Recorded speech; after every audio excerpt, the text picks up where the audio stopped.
In 2019, the only man that I knew as a paternal grandfather passed away.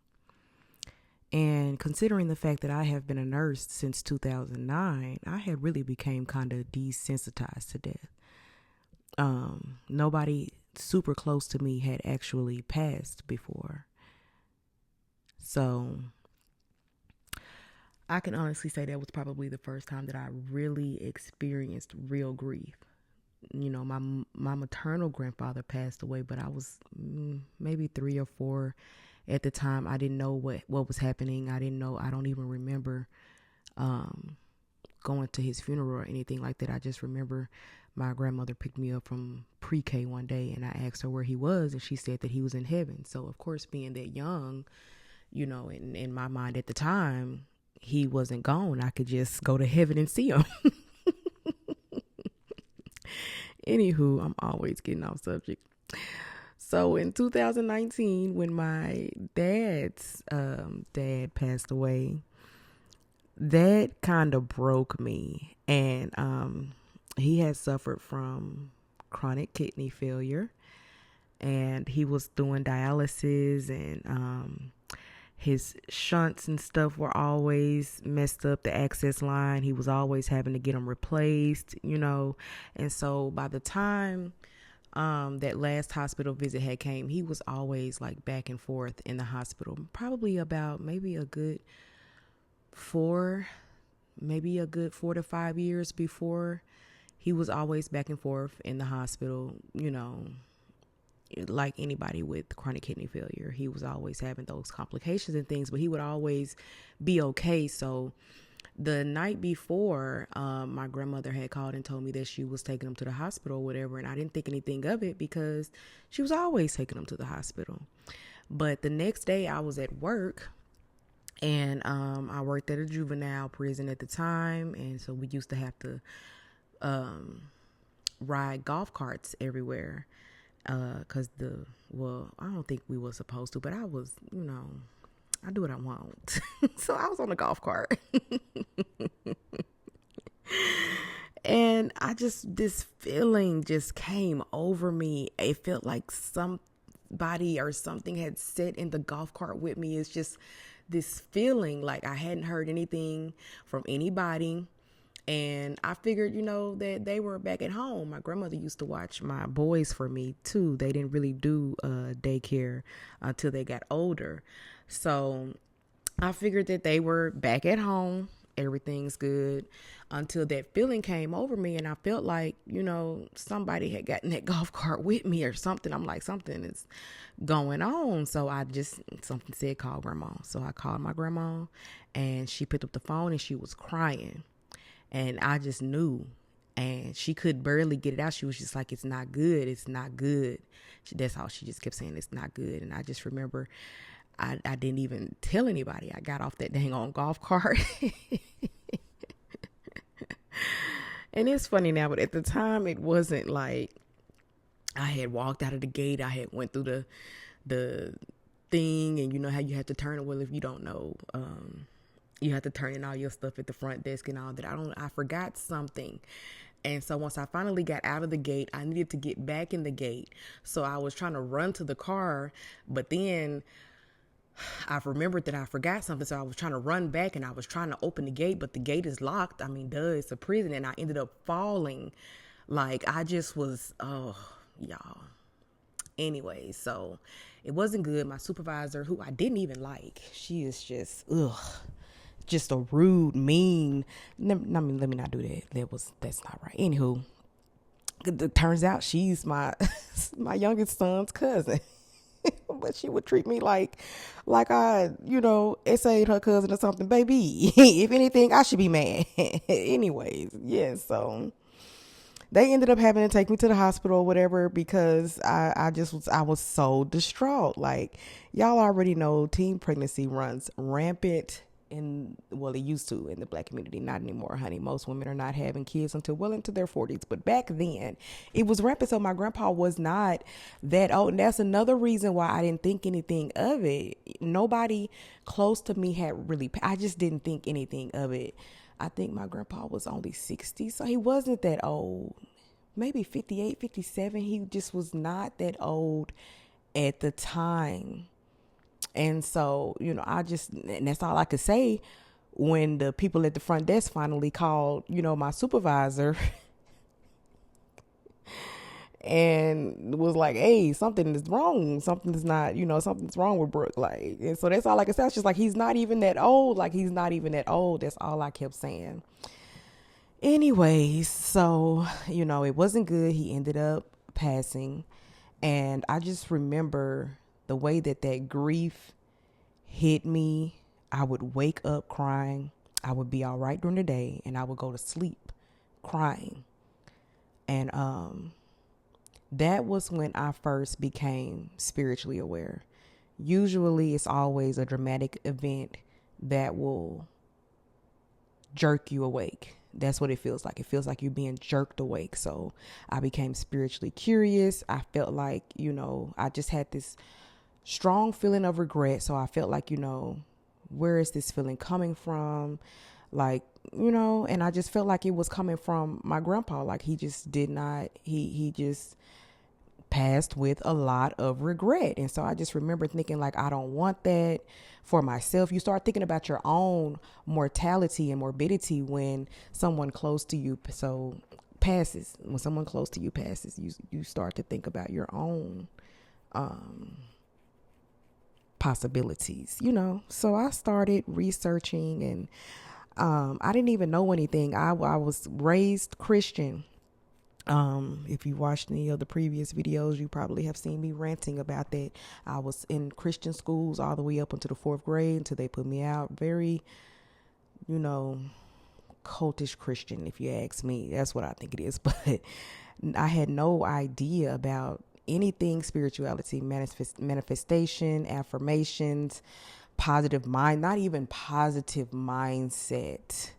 That wasn't even something as simple as positive mindset wasn't even taught to me.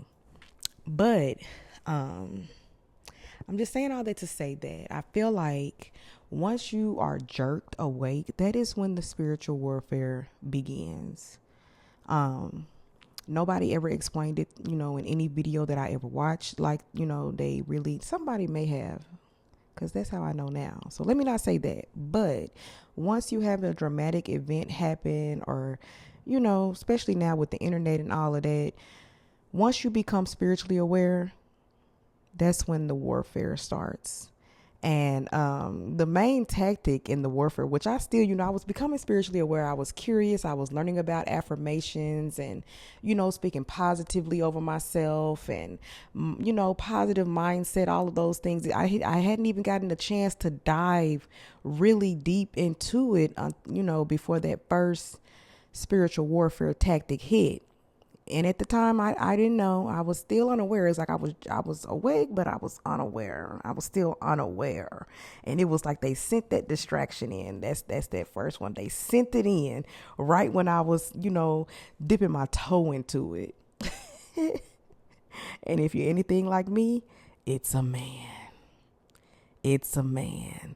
Anything how I used to be, because now that shit don't work. They've tried it. We all have to go through the test. I mean, that shit don't work no more. I have conquered that lust demon, and so I can read people. I can see the signs. So but back then, honey, right when I started to dip my toe in it, look, baby, they sent two actually. And that first one, he was kind of lying, saying that he wasn't with his baby mama when he was, and, just and the second one did the same thing. But the first one, he had a little bit, I can honestly say he had a little bit more,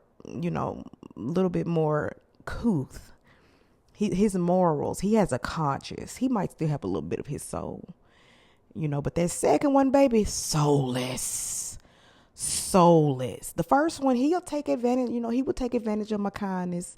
Well, like most people, but not that much, not very much. And he still had a loyalty to his baby mama.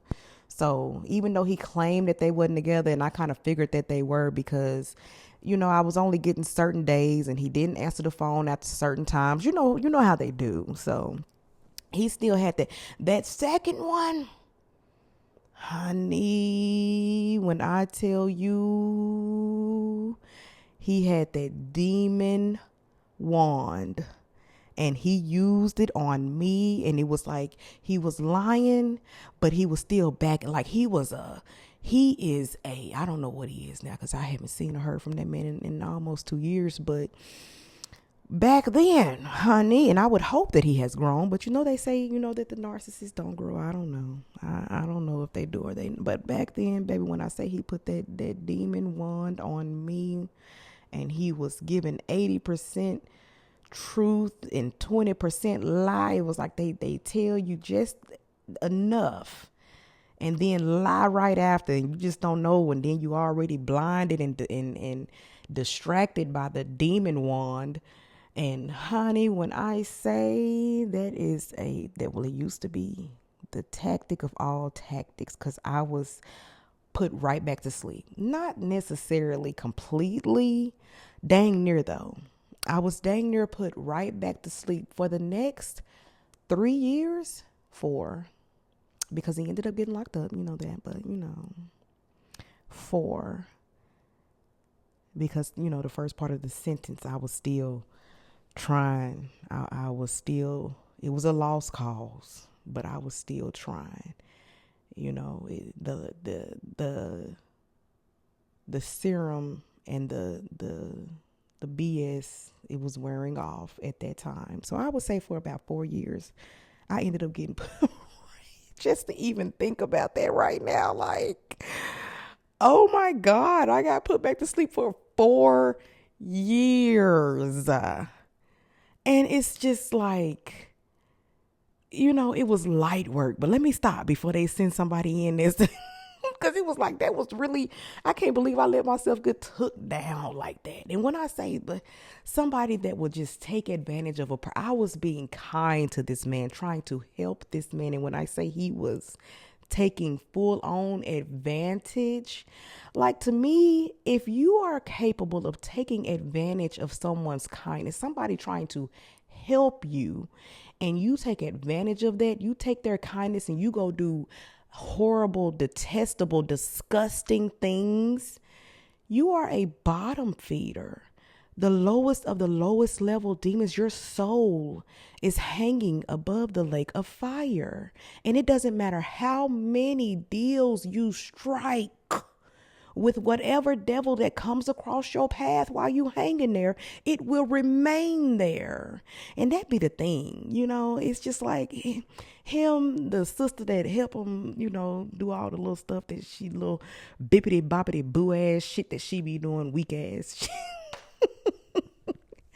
Your soul will remain above that lake of fire. It don't matter how many altars you build. It don't matter how many incantations you chant, no matter how many deals you strike. I can't even believe you allow yourselves to get tricked like that. You think you struck a deal and all of a sudden you're going to be able to become unhung from above that lake of fire? No, it's an illusion.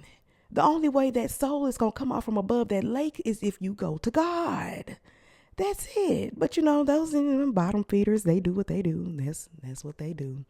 But that is when that was when I became spiritually curious. That is when the warfare started for me.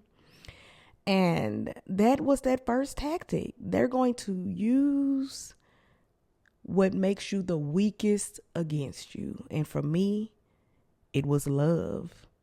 Because I can say it was a man in the demon wand, which it was kind of, but it was really, I was addicted to love. I love still to this day, but that wasn't real love. It was an illusion. That wasn't love. And people whose souls are hanging above the lake of fire are incapable of love. They don't, like I said, if you can take advantage of somebody's kindness like that, you don't have no vehicle, no way to go see your parole officer, and somebody just being nice.